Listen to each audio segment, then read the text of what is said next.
اللهم صل وسلم وبارك عليك يا حبيب الله. يا صباح الهنا، يا صباح الجمال، يا صباح العسل. النهارده يوم جديد وفيديو جديد من بيت أوسة ومامة أوسة. اللي هم بحبحوا يا خالتاتو، اللي هم بحواها. النهارده هنعمل مع بعض كده حبة حاجات جديدة. وبصوا هنبدع يا جماعة، النهارده هنبدع. لو انت جديدة الكل اول مرة تشوفي القناة بتاعتي، نورتيني وشرفتيني. واشتركي في القناة وما تنسيش تفعلي زر الجرس عشان يوصلك زغروطة من قناتي، اشعار بكل لايف او بوست او فيديو جديد بقى بمشيئة الله اقدمه معاكي. ولو انت معايا في القناة، نورتيني وشرفتيني يا ست الكل. وكملي معايا الفيديو للاخر. النهارده هندي مع بعض افكار كتير قوي، افكار حلوة وبدون تكلفة، يعني هندي بعض افكار بدون تكلفة. طبعا انا طلعت البلكونة لقيت المنظر ده. بصوا يا جماعه، انا ما كانش عاجبني المنظر ده. الحديد مصدي وكده، هتقولوا عليا تافهه. انا واحده تافهه يا جماعه. والله يا جماعه مش تافهه ولا حاجه. بس انا كنت متضايقه من الشكل. يعني كذا مره ان انا نفسي اظهر البلكونه، نفسي عايزه اعمل معاكم روتين قوي قوي قوي قوي قوي قوي قوي في البلكونه ان شاء الله. بس على رمضان كده بقى، ونزوقها مع بعض واوريكم انا بعملها ازاي. اي نعم هي بتبقى مكلفه شويه، بس انا كل رمضان بجيب حاجه. يعني انا كل رمضان من ساعه ما اتجوزت لحد دلوقتي كل رمضان بجيب حاجه، فرع نور على فرع مش عارفه ايه على فرع ايه، السنه اللي وراها ازود عليه لحد ما ربنا كرمني وعملت بصوا احلى بلكونه في رمضان كل سنه. بس المره دي بقى مش هعملها لوحدي، هعملها معاكم وندي مع بعض افكار حلوه كتير. انا كان عندي بوهيه اصلا يا جماعه، انا ما اشتريتش على فكره، انا مش هايفه ولا حاجه، ولا انا بدور على اي حاجه اخترعها، لا والله انا كان عندي بوهيه. والبوهيه دي جير مش زيت. وعندي الحبل شاط زي ما انتوا كنتوا شايفين. فرحت عملته كده وظبطته وبصوا ونشرت كمان، يعني لما جوزي جه هو اللي عمل لي الحبل وكده. ونشرت هنا. انا بوريكم المرايه المطبخ دي ملهاش اي لازمه، مش اي 30 لازمه طبعا مع المصريين يعني. ممكن الاجانب هم اللي بيستعملوها. بس عايزه اوريكم ديت يا جماعه، اللي هي بتاعت الشرابات، تحفه قوي بجد جميله. بصوا بدخل يعني الحاجه لما بتتحط في الغساله. ممكن المشمع ده بيبوظ، الحاجات ديت بتبوظ، انا بطبقها طبعا كويس، انا هنا بوريكم بس مش اكتر. يعني مش دي التطبيقه. بطبقها كويس جدا. وبدخلها وبطلعها بعد كده من الغسالة. بتبقى مفرودة وزي الفل، ولا اللي مشمع بقى بيتطبق معايا ولا يبوظ ولا أي حاجة. هي أي نعم بتتحط زينة بس برضه، وبيتحط فيها يا جماعة الشرابات برضه بتطلع جميلة. أي حاجة خايفة عليها، أي حاجة يكون فيها مثلا مشمع، ظهرها مشمع أو كده، وأنت طبعا لو اتحطت في الغسالة هتخشي من ضمن الغسيل فهتبوظ. لأ حطيها وتنيه. يعني أنا مفارش طبعا السفرة انتوا عارفينها بتاعت رمضان. كنت أنا عاملاها باللي هي الفرنشة الصفرا ديّة. فطبعًا دي صعب غسيلها طبعًا، فأنا بقى باتنيه وباحطها جواه. باتنيه طبعًا تانية حلوة، وباحطها جواه وبُصّوا بتطلع معايا زي الفل وجميلة. هنا جه بُصّوا يا جماعة، المفارش دي حاليًا بقت غالية جدًا. لو أنتِ عروسة الفيديو ده هيفيدِك، هاقول لِك أفكار كتير أوي من أختِك دودو. المفارش دي يا جماعة بقت غالية أوي. بُصّوا ديّة بقى، دي أرخص وحلوة أوي برضه وبتدّي شكل أحلى خلّي بالكم. أنا دي كنت جايباها طبعًا لمّا اتجوّزت، فلقيت دول كده قدّامي. كانوا عاملين ال3 من سَنة كانوا عاملين 50 جنيه. من سَنة كانوا عاملين 50 جنيه. والله العظيم وجُمال جدًا، وأنا شايفاهم إن هُم في الرُكنة أحلى من الغاليين. لكن هُم الغاليين دول بتوع الصالة. طبعًا أنا طبعًا غيّرت طبعًا معاكم حاجات كتير أوي. ما تقولوش يا أختي أنا مدمنة مفارش والّا إيه بس. لمّا كنت عروسة كنت جايبة كذا غيارة يا جماعة، أنتم عارفين العرايس بيحبّوا يجيبوا حاجات ياما. فأنا كنت جايبة كذا غيار. هنا بُصّوا بقى، أنا حرفيًا امبارح أنا لمّيت البيت يا جماعة. بجد كان نِفْسي أصوّر لكم وأنا متشقلبة في البيت. بُصّوا أنا قلبته، قلبت البيت حرفيًا. شِلت الكساوي بتاعة المخدات، الكساوي مخدات إيه، الكساوي اللي على الكراسي. ومسكت البديل السجاد كلّه طبّقته. وعايزة برضه هاعمل جريمة يا جماعة، أنا هاعمل جريمة بس ربنا يستر بقى ونشوف. أنا يا جماعة مش قادرة أغسلهم بجد. فنشوف المرة الجاية هنعمل إيه كده وندّي مع بعض فكرة. هنا طبعًا لو دخّلت الغسيل جوّه من غير ما يتطبّق، أنتم عارفين دودو مش هاطبّق الصراحة يعني، الصراحة. فأنا قُلت إيه بقى، نشجّع بعض كده ونقوم. ولو أنتِ وراكِ حاجة شغّلي الفيديو وتشجّعي بيّا ونشجّع ببعض. أنا باتشجّع بيكم إن أنا أصوّر لكم وأنزّل لكم فيديوهات، وأنتم تشجّعوا بيّا إن أنا تقوموا تعملوا معايا البيت. فاسمعيني كده بقى يا سِت الكل وطبّقي بقى معايا. بُصّوا يا جماعة، أنا التطبيقة دي محافظة عليها. محافظة عليها على دولابي من يوم ما اتجوّزت. يعني دي رصّة دولابي. كانت أختي طبعًا هي اللي رصّة لي الدولاب، ربنا يا رب يخلّيها ليّا. كانت هي اللي رصّة لي الدولاب. فأنا محافظة على التطبيقة بتاعتها من ساعة ما اتجوزت. باطبّق نفس التطبيقة. ممكن ده يا جماعة اللي بيدّيني كسل شوية للتطبيق، لإن هو طبعًا إيه، بياخد وقت معايا. بُصّوا أنا باطبّقها بالمنظر دوّة. وبادخّلها في الدولاب زي ما هي، حتى الفوط نفس الكلام. طبعًا الفوط طبعًا أنا مش باستخدمها كلّها، أنا مطلّعة بتاع 4 أو 6. والدولاب زي ما هو برصّته. هنا بقى يا جماعة أنا جِبت الورد ده، حطّاه كده في البلكونة. بس العصافير يا جماعة كلته لي كلّه. والورد أنا حسّيت يا جماعة الخضار بتاعه قرّب يدبل، فأنا مش فاهمة. هنا بقى طبقنا الغسيل طبقنا الغسيل ودخلنا من البلكونه. وهنا هو طبقت امبارح بقى، كنت طبعا قلت لكم كنت متمرمطه، بمعنى متمرمطه. فطبقت كل بقى بجي السجاد، وهغسله ان شاء الله معاكم الفيديو الجاي. الفيديو الجاي يا جماعه هيبقى قوي قوي قوي قوي قوي فوق ما تتخيلوا. بقى هنعمل مع بعض حاجات كتير وهنعمل، بصوا بقى هعمل لكم بقى حلويات وايه ونعيش. طبعا النهارده كان اجازه جوز يا جماعه، فانا اتمرمطت. بص انا النهارده يعني النهارده متمرمطه، وكنت امبارح متمرمطه. الفيديو ده يومين مش يوم واحد.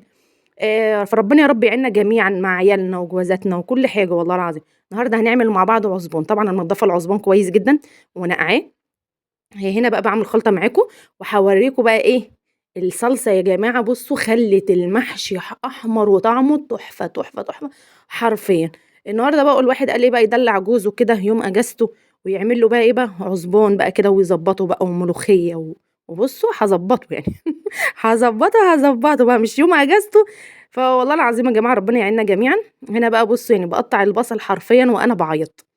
يعني انا بعيط يعني مش قادره اوصف لكم. انا يا جماعه ماليش خالص في تقطيع البصل.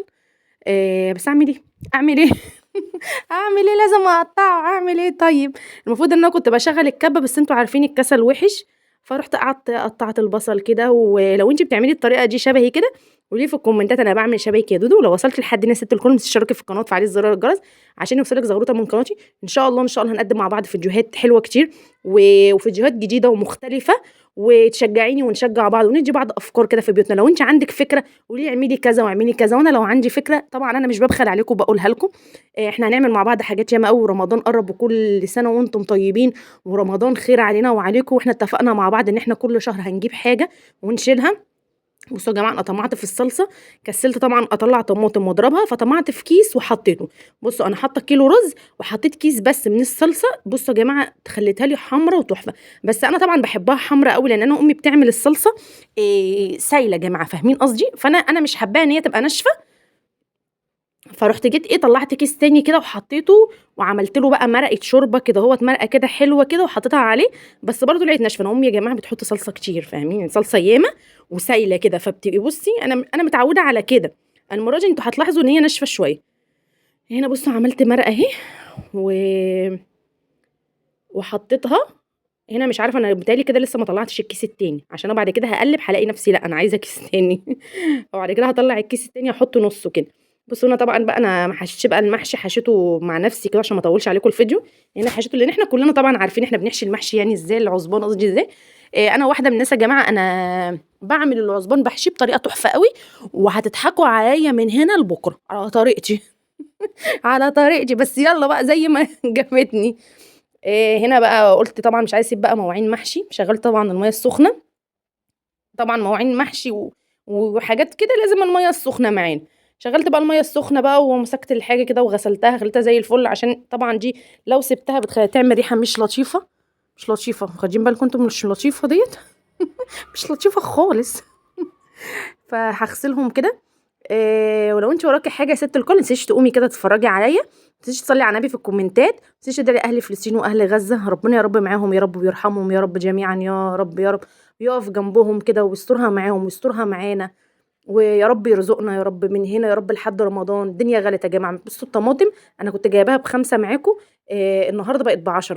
النهارده الطماطم للاسف يا جماعه بقت ب10 للأسف يعني. فبجد والله العظيم الواحد مش عارف يعمل ايه ومش عارف يروح فين تاني. الواحد كان نفسه يجيب تاني يخزن، بس طبعا احنا قلنا كل شهر نجيب حاجة. بس غلط بس هنعمل ايه هنعمل ايه يعني مضطرين برضو ان احنا نجيب. فمش عارفة والله يا جماعة بجد. ربنا يقوينا ربنا يا رب. يا رب جوازاتنا يا رب. اللي معاها عيل اللي معاها 2 اللي معاها 3. فبجد بجد الدنيا صعبة وغالية. والنهارده عيد ميلاد جوجو. كل سنة وانت طيبة يا أوجة يا حبيبة خالته. وان شاء الله ان شاء الله السنة الجاية تكوني عروسة زي القمر. وبصي يعني ايه تفرحينا كده يا جوجو يا حبيبة قلب خالته. جوجو يا جماعة بنت اختي حبيبتي حبيبتي حبيبتي. وانا اللي مربياها. وهي بصوا مش قادرة اوصفكم هي نور عيني كده. يعني بصوا نور عيني كل سنة يا رب وهي طيبة يا رب. وربنا يا رب يهديها يا رب. ربنا يهديها يا رب. لأمها طلعت عينينا والله. يعني طلعت عينينا من وهي صغيرة في تربية وفي كل حاجة كل حاجة. وطبعا دي أول حفيدة عندنا في العيلة. فطبعا دي بتبقى بص يعني سكرة العيلة. سكرة العيلة وزي العسل. بصوا كل ما تنزل تقولي هجير خالته. هي طبعا ما بتقولش خالته. خالته جي مني انا يا جماعه. هجير احنا مش هنعمل فيديو تيك توك، احنا لازم نعمل فيديو تيك توك يا هجير عشان خاطر عايزه اكلم المتابعين، لازم اكلمهم. كل مره اضحك عليها اقول لها حاضر المره الجايه.